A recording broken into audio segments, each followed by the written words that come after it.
Dictionnaire de la sagesse antique, la lettre B. B comme bavard, beauté, le bien, les biens, bien public, bien suprême, bienfait, bonheur, bonté, bravoure. B comme bavard.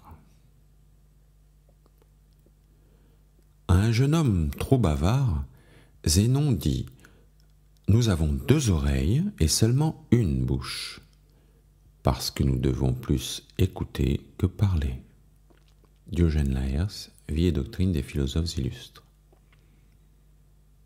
Pour un grand parleur, le silence est un accablant fardeau, mais s'il parle, c'est en ignorant, et il est lui-même bien à charge de sa compagnie. Tous le haïssent, et c'est d'un ennui insupportable que la société d'un tel homme dans un repas. Théonise de Mégare, sentence. À table, parle peu. En voulant paraître enjoué, tu passerais pour bavard. Denis Caton, Distique Moraux. B comme beauté. Ô cher Pan, et vous, divinité de ces lieux, donnez-moi la beauté intérieure et faites que tout ce que j'ai d'extérieur soit en accord avec ce qui m'est intérieur. Prière de Socrate, Platon. Sois aimable et tu seras aimé. La beauté du visage, l'élégance de la taille ne te suffiront point pour cela. Pour fixer ta maîtresse et pour n'être pas surpris un jour d'être quitté par elle, joins les dons de l'esprit aux avantages du corps. La beauté est un bien périssable. Avec les années, elle ne cesse de décroître, elle s'altère par sa durée même.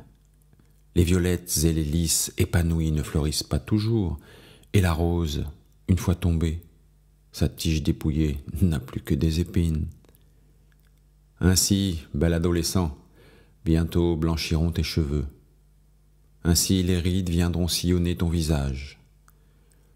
Pour relever ta beauté, forme-toi un esprit à l'épreuve du temps. C'est le seul bien qui nous accompagne jusqu'au tombeau. Ovide, Art d'aimer. La beauté ne s'acquiert qu'après de longs efforts. Euripide, fragment d'une tragédie perdue. Le bien. Que peut-on attendre de gens qui ne s'inquiètent ni de droit, ni de bonté, ni de justice? Bien ou mal? Utile ou nuisible? Qu'importe, ils ne voient que ce qui leur plaît. Terence, le bourreau de soi-même.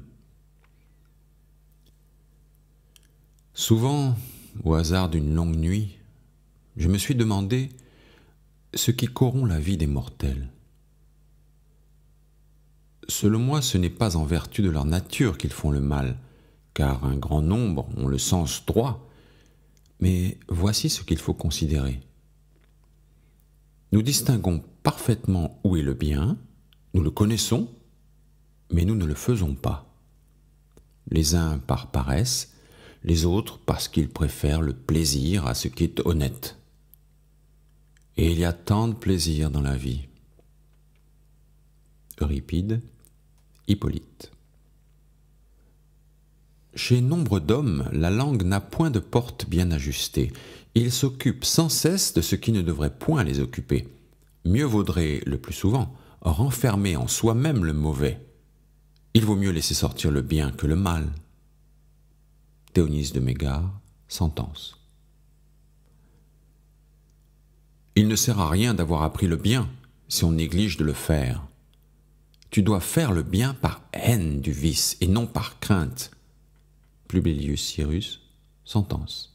Si c'est le souverain bonheur que de pouvoir faire tout le bien qu'on veut, c'est le comble de la magnanimité que de vouloir faire tout le bien qu'on peut. Pline, Panégyrique de Trajan. Les biens. Les dieux donnent à l'homme un bien contre deux mots. Ne regarde jamais comme ta propriété ce qui est sujet à des changements. Une vie tranquille n'appartient qu'à ceux qui suppriment les mots « mien » et « tien ». Publius Syrus, sentence. Mais dira-t-on, quel bien avons-nous? Disons plutôt, quel bien n'avons-nous pas? Un homme a de la réputation, un autre une maison agréable, celui-ci une femme honnête, celui-là un ami précieux. Étant sur le point de mourir et se rappelant tous les biens dont il avait joui pendant sa vie, Antipater de Tarse n'oublia pas d'y comprendre son heureuse navigation de la Cilicie à Athènes.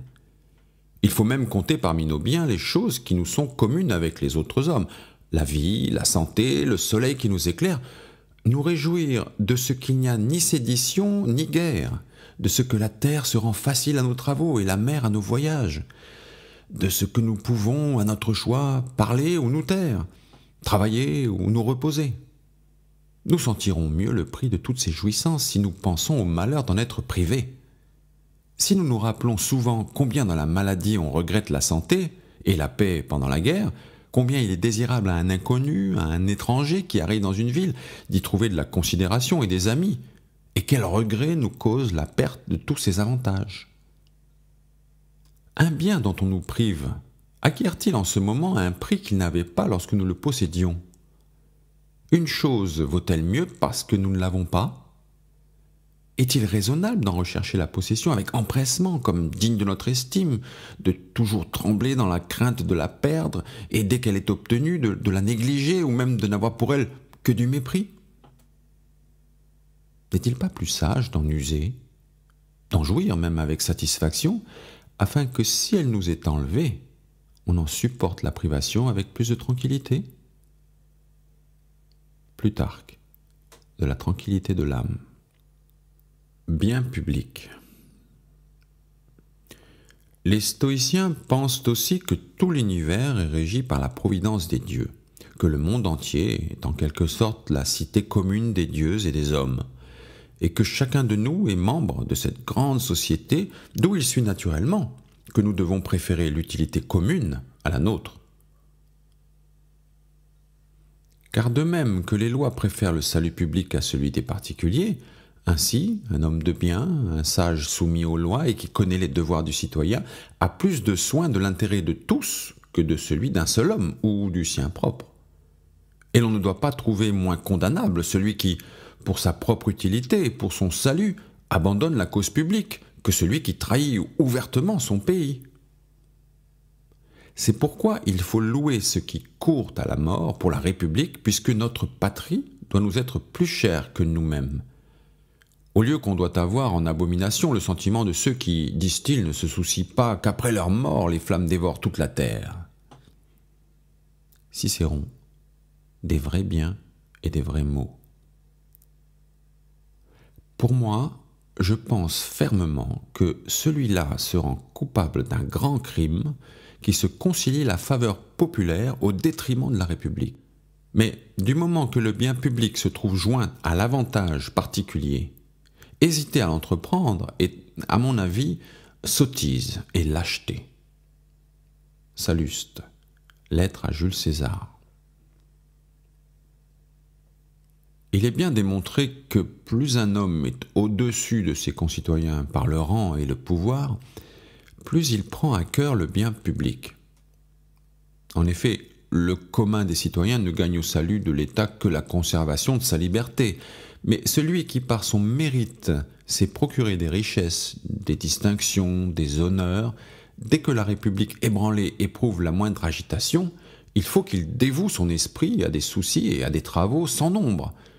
Outre sa liberté, il a sa gloire, il a sa fortune à défendre. Il s'empresse, il est à la fois partout. Plus, dans les temps heureux, il a été florissant, plus, dans les revers, il ressent d'amertume et d'anxiété. Salluste, lettre à Jules César. Bien suprême. Le bien suprême est de toute évidence quelque chose de parfait. Il en résulte que s'il y a une seule chose qui soit une fin parfaite, elle sera le bien que nous cherchons. et s'il y en a plusieurs, ce sera la plus parfaite d'entre elles. Or, ce qui est digne d'être poursuivi par soi, nous le nommons plus parfait que ce qui est poursuivi pour une autre chose, et ce qui n'est jamais désirable en vue d'une autre chose, nous le déclarons plus parfait que les choses qui sont désirables à la fois par elles-mêmes et pour cette autre chose. Enfin, nous appelons parfait, au sens absolu, ce qui est toujours désirable en soi-même et ne l'est jamais en vue d'une autre chose. Or, le bonheur semble être au suprême degré une fin de ce genre, car nous le choisissons toujours pour lui-même et jamais en vue d'une autre chose. Au contraire, l'honneur, le plaisir, l'intelligence ou toute vertu quelconque sont des biens que nous choisissons sûrement pour eux-mêmes, puisque même si aucun avantage n'en découlait pour nous, nous les choisirions encore. Mais nous les choisissons aussi en vue du bonheur, car c'est par leur intermédiaire que nous pensons devenir heureux. Aristote, Éthique à Nicomaque. Les bienfaits. Celui qui sait rendre les bienfaits en reçoit davantage. N'oublie jamais les bienfaits que tu as reçus. Oublie promptement ce que tu as accordé. Recevoir un bienfait, c'est vendre sa liberté. C'est voler que de recevoir ce qu'on ne peut rendre. On reçoit soi-même un bienfait lorsqu'on en accorde à qui en est digne. Qui ne sait pas accorder un bienfait en demande injustement. On doit rendre les bienfaits dans les mêmes intentions avec lesquelles ils ont été accordés. C'est accorder 2 fois un bienfait à un indigent que de l'accorder promptement. Accorder un bienfait à un honnête homme, c'est en quelque sorte le recevoir. Qu'est-ce qu'accorder un bienfait? C'est imiter un Dieu. La reconnaissance est un encouragement pour le bienfaiteur. Publius Syrus, sentence. Si tu le peux, rends service même à des inconnus. Mieux vaut par des bienfaits acquérir des amis qu'un royaume. Denis Caton, Distique Moreau. Fais du bien, et l'on t'en fera. Pourquoi chercher un autre messager? Le bienfait s'annonce assez de lui-même. Théonis de Mégare, sentence. Examinons comment il faut accorder un bienfait. Voici, pour y parvenir, la voie la plus facile et la plus courte, à mon avis. Donnons comme nous voudrions qu'on nous donne. Surtout, donnons de bon cœur, promptement, sans hésiter. Quel charme peut avoir le bienfait que longtemps le bienfaiteur a retenu dans sa main, qu'il semble n'avoir lâché qu'avec peine, et comme en se faisant violence à lui-même? Si même il survenait quelque retard, ayons soin qu'on ne puisse en accuser notre irrésolution. L'hésitation est tout près du refus et n'a droit à aucune reconnaissance, car le premier mérite du bienfait consistant dans l'intention du bienfaiteur, celui dont la mauvaise volonté s'est trahie par ses tergiversations même, n'a point donné. Seulement, il a laissé prendre ce qu'il n'a point eu la force de retenir. Il est bien des gens qui ne sont généreux que par l'impuissance de refuser en face. Les bienfaits sont agréables, surtout quand ils sont accompagnés de prévenance et que, s'offrant d'eux-mêmes, ils ne sont retardés que par la discrétion de l'obligé. S'il est bien d'accéder aux demandes, il est mieux encore de les devancer. Je dis qu'il est mieux encore de prévenir les prières. En effet, l'homme de bien ne demandant jamais sans embarras dans son maintien ni sans rougeur à son front lui épargner ce tourment, c'est multiplier le bienfait. Ce n'est point obtenir gratuitement que de ne recevoir qu'après avoir demandé, parce que, comme le pensaient judicieusement nos pères, rien ne coûte si cher que ce qu'on achète par des prières. Les hommes seraient plus avares de vœux s'ils devaient les faire en public. Et les dieux eux-mêmes, dont la majesté ennoblit nos supplications, c'est à voix basse et dans le secret de nos cœurs que nous préférons les implorer. Sénèque, des bienfaits. Bonheur. Puisque toute connaissance, tout choix délibéré aspire à quelque bien, voyons quel est, selon nous, le bien que vise la politique. Autrement dit, quel est de tous les biens réalisables celui qui est le bien suprême. Sur son nom, en tout cas, la plupart des hommes sont pratiquement d'accord. C'est le bonheur, au dire des gens du peuple, aussi bien que des gens cultivés. Tous assimilent le fait de bien vivre et de réussir au fait d'être heureux. Par contre, en ce qui concerne la nature du bonheur, on ne s'entend plus. Et les réponses de la foule ne ressemblent pas à celles des sages. Les uns, en effet, identifient le bonheur à quelque chose d'apparent et de visible, comme le plaisir, la richesse ou l'honneur. Pour les uns, c'est une chose, et pour les autres, une autre chose. Souvent, le même homme change d'avis à son sujet. Malade, il place le bonheur dans la santé, et pauvre, dans la richesse. À d'autres moments, quand on a conscience de sa propre ignorance, on admire ceux qui tiennent des discours élevés et hors de notre portée. Certains, enfin, pensent qu'en dehors de tous ces biens multiples, il y a un autre bien qui existe par soi et qui est pour tous ces biens-là cause de leur bonté. Passer en revue la totalité de ces opinions est sans doute assez vain. Aristote, Éthique à Nicomaque. Héraclite a dit que si le bonheur résidait dans les plaisirs corporels, on dirait que les bœufs sont heureux lorsqu'ils trouvent du pois chiche à manger. Albert le Grand, des plantes. Il faut méditer sur les causes qui peuvent produire le bonheur, puisque lorsqu'il est à nous, nous avons tout, et que, quand il nous manque, nous faisons tout pour l'avoir. Épicure, lettre à Ménécée. Celui qui ne sait pas se contenter de peu ne sera content de rien. Épicure, fragment.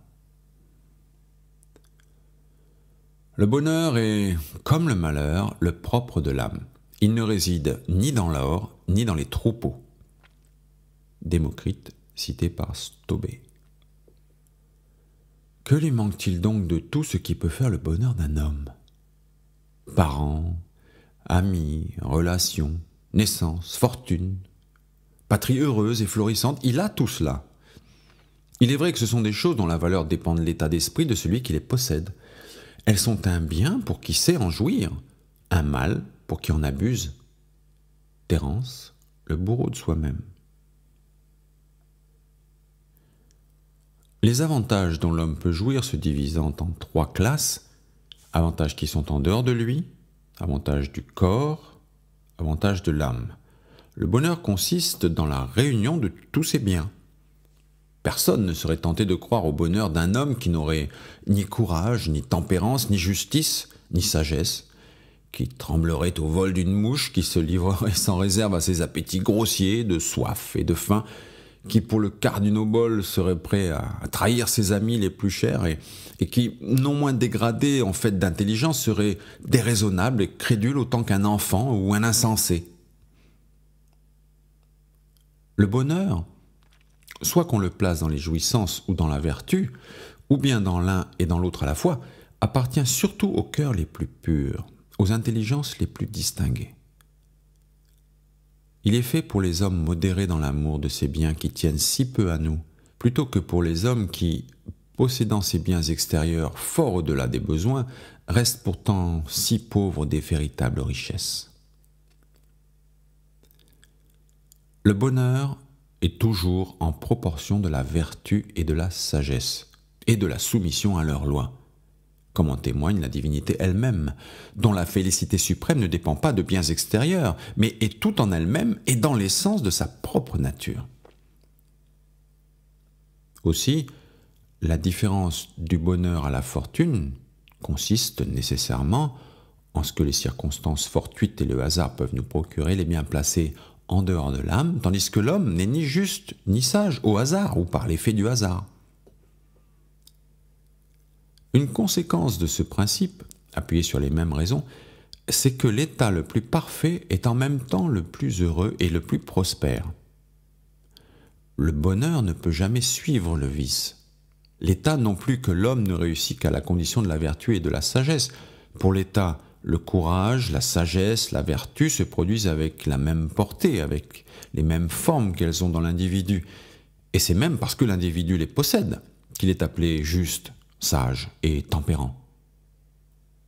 Aristote, Politique. Il n'est qu'une règle, il n'est qu'une voie de bonheur pour les mortels. C'est de pouvoir conserver toute la vie un cœur exempt de soucis. L'homme dont l'esprit est environné de 1000 désirs qui, jour et nuit, tourmentent son cœur pour l'amour des choses à venir, prend une peine qui ne portera point de fruits. Bacchylides de Céos, des prosodies. Oh, quel plus doux bonheur que d'être délivré de ses peines, quand notre âme dépose son fardeau. Quand, fatigués de nos lointains voyages, nous revenons chez nous et que nous trouvons enfin le repos sur un lit si longtemps regretté. Il suffit à mes voeux ce bonheur, unique fruit de tant de peines. Catulle, poème. N'être admiratif devant rien, voilà bien à peu près la seule et unique attitude pour accéder au bonheur et pour le retenir. Horace, Épître. Ce qui rend la vie plus heureuse, mon très cher Martial, le voici. Une fortune acquise sans douleur, par héritage, une terre qui rapporte, du feu toute l'année, jamais de procès, peu d'affaires, le calme de l'esprit, une vigueur d'homme bien né, la santé, une sage simplicité, des amis de sa condition, l'invitation facile, une table sans recherche, des nuits sans ivresse, mais sans souci non plus, un lit sans tristesse et pourtant sans débauche, le sommeil, pour qu'il fasse brèves les ténèbres, se contenter d'être ce que l'on est et ne rien désirer de plus. Et surtout, ne craindre ni ne souhaiter son dernier jour. Martial, Épigramme. Non, tu te trompes. Le bonheur de la vie n'est pas ce que vous autres hommes vous figurez. Ce n'est pas d'avoir les mains couvertes de pierreries, de reposer sur un lit incrusté d'écailles, d'ensevelir ses flancs dans une plume moelleuse, de boire dans des vases d'or ou de s'asseoir sur la pourpre, de couvrir sa table de mets digne d'un roi ou de serrer dans ses vastes greniers toutes les moissons de l'Afrique, mais présenter un front calme à l'adversité, dédaigner la vaine faveur du peuple, contempler sans s'émouvoir les épées nues. Quiconque est capable d'un tel effort peut se vanter de maîtriser la fortune. Pétrone, fragment. Tout ce qui peut le plus flatter l'homme, n'est-ce pas ce qui appartient à la plus noble portion de lui-même et par conséquent à son intelligence? Voilà donc l'espèce de bien dont il faut chercher à jouir pour être heureux. Or, le bien spirituel, c'est la vertu. Ainsi, c'est elle qui nous rendra heureux. Je l'ai déjà dit, et on ne saurait trop le répéter, c'est la seule source du beau, de l'honnête, de l'excellent, et pour tout dire en un mot, du contentement parfait. Puisque le bonheur consiste dans la perpétuité de ce contentement, ne le cherchons point ailleurs. Cicéron, Tusculane. Celui qui, dans le bonheur, prête des secours, en trouve à son tour dans le malheur. Il y a quelquefois un peu de bêtise dans le bonheur. Publius Cyrus, Sentence. Les mots varient, mais, à vrai dire, le bonheur ne se rencontre chez aucun de ceux que voit le soleil. Théonise de Mégare, Sentence. Bonté. On n'est pas bon pour être meilleur que le pire. La bonté se croit toujours heureuse. Publius Cyrus, Sentence. Bravoure. Rester coi ou se battre comme un brave, c'est tout un. Égale part d'estime attend les lâches et les preux. Qu'on se dépense ou non, la mort est la même pour tous. Homère, Iliade.